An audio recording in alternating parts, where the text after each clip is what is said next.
Hi boys and girls, it's Mr. Fallon, and we're back with episode 5 of Spot Run Story Time. We're reading Sideways Stories from Wayside School.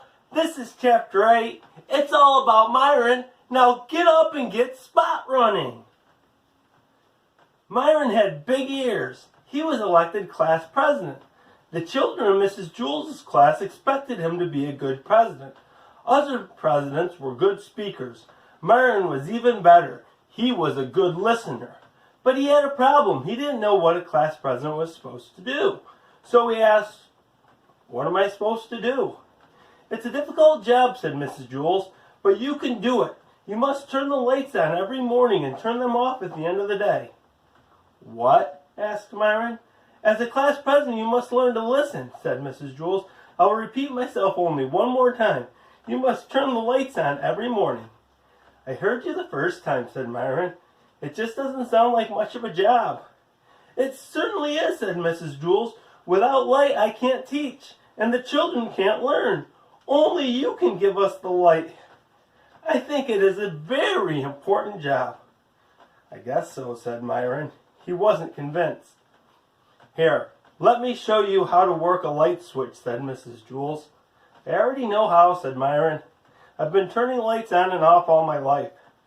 "Very good," said Mrs. Jules. "You'll make a fine president."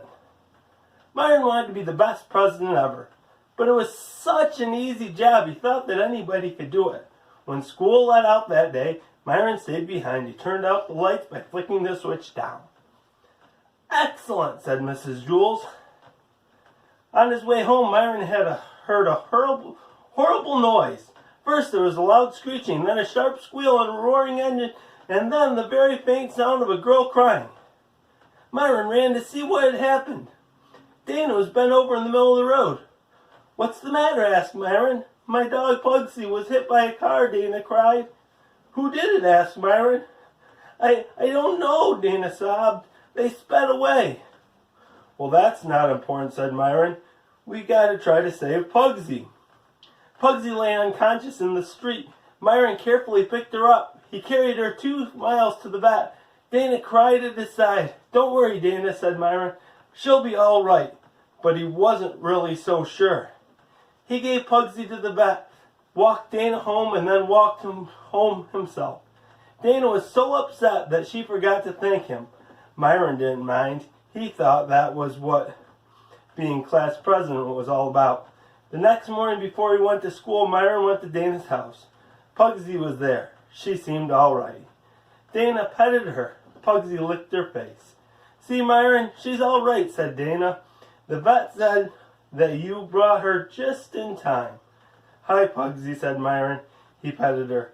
Pugsy bit his hand. "I guess she doesn't know you," said Dana. "She was unconscious yesterday when you saved her life." Dana's mother put some medicine and a Band-Aid on Myron's hand. Then she drove the children to school. They were late. They ran up the stairs to Mrs. Jules' class. The room was completely dark. "It's about time you got here, Myron," said Mrs. Jules. "We have no lights."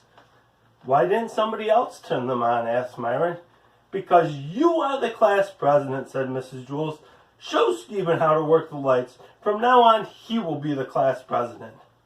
Myron showed Stephen how to turn on the lights. He flicked the switch up. At the end of the day, Myron showed Stephen how to turn the lights off.